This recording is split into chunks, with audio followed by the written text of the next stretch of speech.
welcome to Beat Diabetes Myths and Facts. I'm Ankita Mukherjee. Now, the COVID-19 pandemic has had positive and negative impacts on different aspects of our lifestyles. Now, negative lifestyle behaviors have been associated with an increased risk of adverse outcomes from COVID-19. But while dealing with COVID, we've also overlooked the fact that people's lifestyles, their lives have been severely disrupted. They've become physically inactive, they've developed irregular eating patterns, and that in turn has led to unhealthier lifestyles as well as aggravation of lifestyle-related diseases. Now, COVID-19 has also caused significant changes to homes, work-life balance, stress, all of this really adding to stress levels.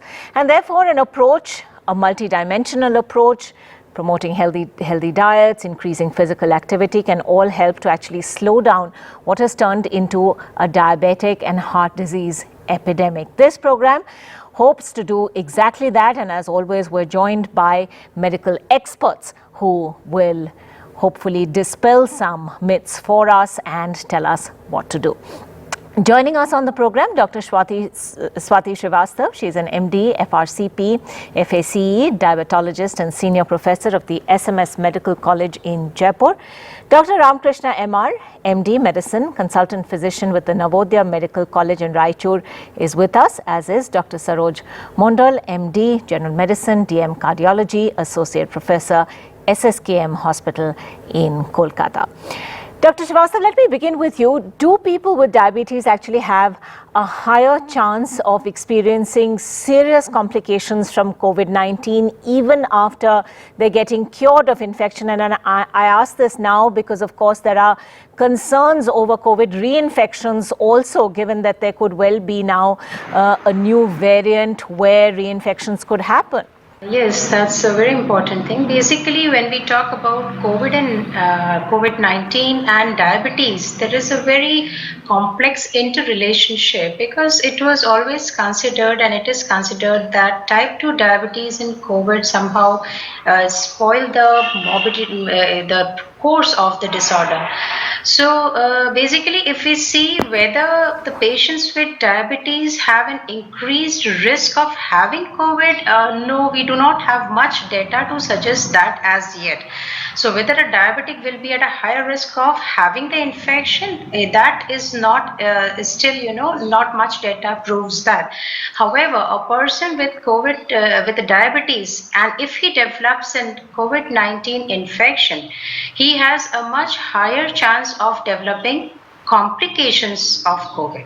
So these patients run a course which is more severe. The person with diabetes has a chance of being more sicker, having more chances of being on oxygen therapy, requiring intensive care units, and even to some extent increase in mortality.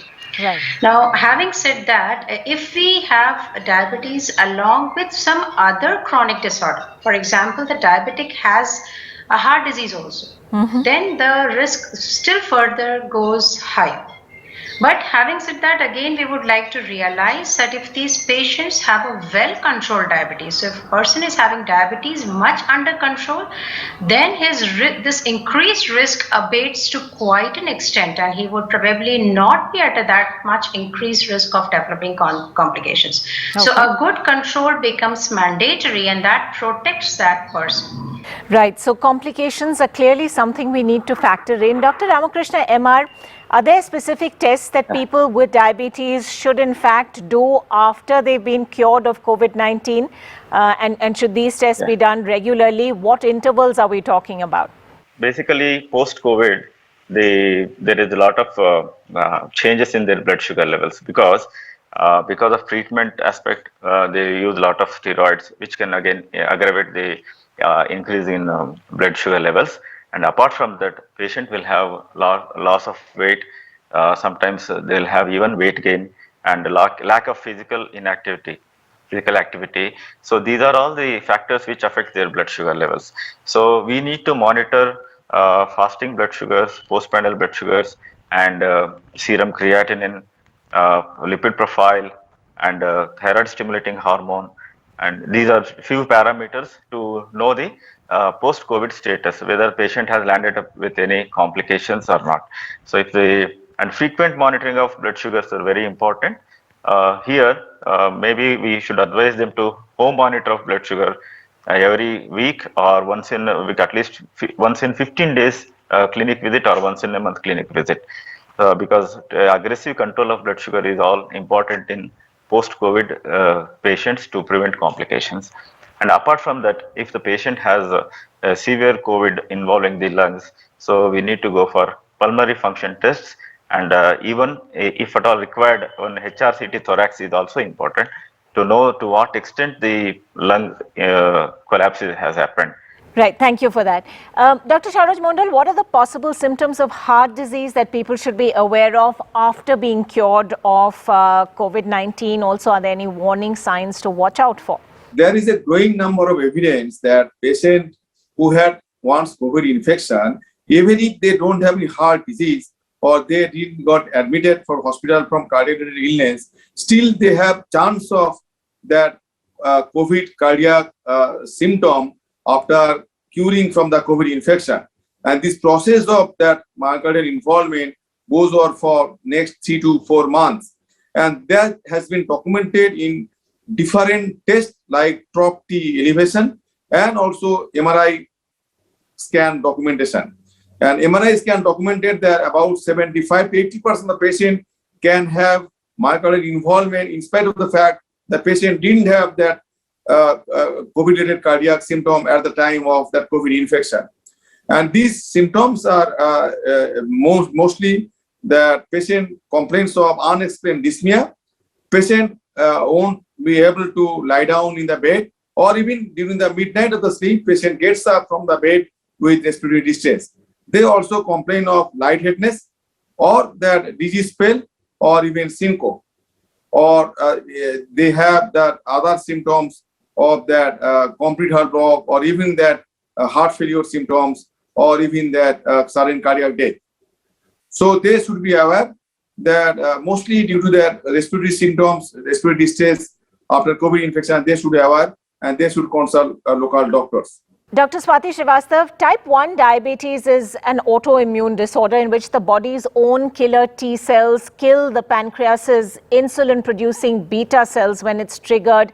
Does this actually reduce the body's immune system towards other infectious diseases? See, when we talk about the immune system, so basically we should realize that this is our defense mechanism which comes into action whenever any foreign antigens. What is an antigen? It's a foreign body. Whenever there is an infection, may it be a virus or a bacteria, the foreign body which is there, then that becomes the antigen, and in response to that, the response which occurs, that is done by the immune system, consisting mainly of the, very commonly we must have heard, the T cell immunity, the B cell. So these are the lymphocytes, the B cell lymphocytes and the T cell lymphocytes, right, and they are responsible for the immunity. So basically, immune system is very important when it comes to any infection by pathogen. But what happens in type 1 diabetes, as you just mentioned, is that there is something of an autoimmunity. In this, what happens is that the immunity, the T cells, they start attacking against our own body cells. Right. So what do? Is they attack against the pancreatic beta cells, and hence they lead to type 1 diabetes. So autoimmune disorders are a very distinct group of disorders where the immunity goes against us also. But we know that when the blood glucose is high in hyperglycemias, usually there is an altered and not very good immune system. There's an altered immune mechanism, and that renders an individual with hyperglycemia and diabetes more susceptible to infections, which increase in their severity because of the not very good immune response being mounted up. So basically all diabetics have this immune response, altered immune response, and the naive immunity being a little lesser.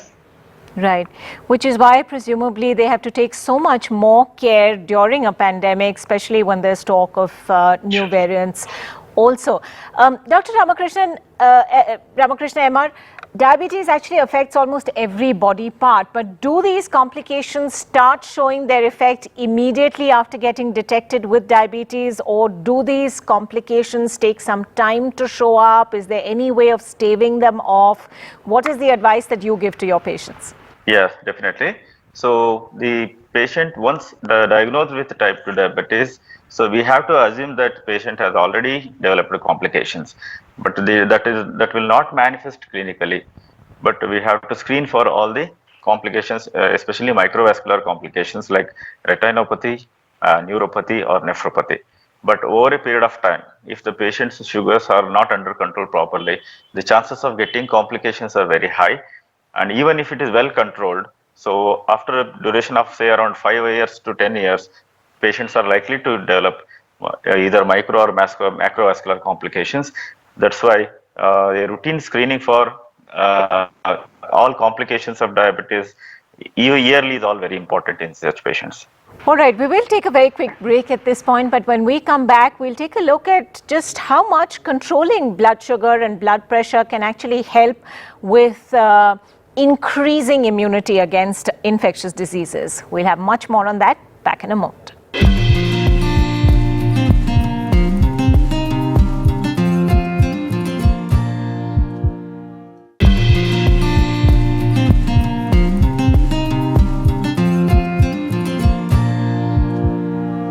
Welcome back. You're watching Beat Diabetes, Myths and Facts. As always, we have medical experts telling us how to control and monitor chronic metabolic diseases, especially during a pandemic. Dr. Saroj Mondal is with us. Dr. Mondal, can controlling blood pressure, blood sugar and regular physical activity actually help patients increase their immunity against infectious diseases? Normal human body has an amazing system to have defense mechanism against invasion by any bacteria, fungus, virus or any toxins. Diabetes patients who are having diabetes, they have got disruption of this normal defense mechanism of the human body, particularly those who have diabetic neuropathy. And also their high blood sugar level, it invites infection. By moderate intense exercise, it increases the anti-phagocytic and anti-inflammatory activity by increasing our body's natural killer cell and that anti-inflammatory cell and also premature B cells and lymphocytic cells. Also, we know that in hypertension, there is that immune system and autoimmune system come into action, and that causes initiation of hypertension and hypertension-related target organ failure, like that of that end organ damage, heart attack, and other multiple hereditary issues. So by doing moderate intense exercise, that helps to act as a defense mechanism against that hypertension and type 2 diabetes mellitus. Dr. Srivastav, what about diabetic retinopathy? You know, that is a potential serious eye disease. It can actually result in permanent distorted vision, loss of vision even. Just how common is it? Are there different types? And can this be detected at an initial stage? Yes, that's a very important and interesting point to know. That we know that diabetes has long-term complications, as we just discussed in the previous questions, that these complications include a lot of organs, and eyes being one of them, it becomes a very important part. So basically, when we talk about the microvascular complications, retinopathy, that is the involvement of the blood vessels which are present on the retina. So that we call it retinopathy, and that's a very important microvascular complication. And if we want to see, it occurs not very infrequently. It occurs, say, in a study it showed 1 in 300 persons were suffering from retinopathy, and 1 in 600 people were suffering from advanced retinopathy, even with vision-threatening retinopathy. We can say around 93 million people globally have retinopathy occurrence. So it is not that uncommon. The important part is it's a leading cause of blindness, which could have been very well prevented. So it's a preventable cause of blindness, which is right now very much rampant all over. What are the types of retinopathy? Yes, we can divide it into early retinopathy, that is non-proliferative diabetic retinopathy, and then there is an advanced retinopathy, which we also call a proliferative retinopathy. Basically, in advanced retinopathy, new blood vessels begin to grow. Now, the important part of retinopathy is that it's very easy to check this out because a simple examination, fundus examination of the eye, which can be done at any center possible, can easily find out this complication. So it's something very easily to pick up, and it should be done. Another thing, it is it's easy to prevent also, because it is usually risk factors. If you see, then increased blood pressure, increased blood glucose, the long duration of disease of diabetes, abnormal lipids, and smoking. So these are some factors which cause an increased risk, and they can very well be prevented and controlled, as we all know. So the good part is that we can very well control it. So we should know what it is. We should get it checked. All right. Thank you so much. That was a very clear explanation. Dr. Ramakrishna MR, what about diabetes and the brain? Can it affect the brain? And if that's a yes, then, what are these effects? Are there any warning signs? What should people be watching out for? Yes, definitely. This is a very important thing. Clinicians have to concentrate on this in each clinic visits of patients about the involvement of brain. So brain definitely gets damaged because diabetes itself is an oxidative stress to the brain tissue, and also there is neuronal degeneration.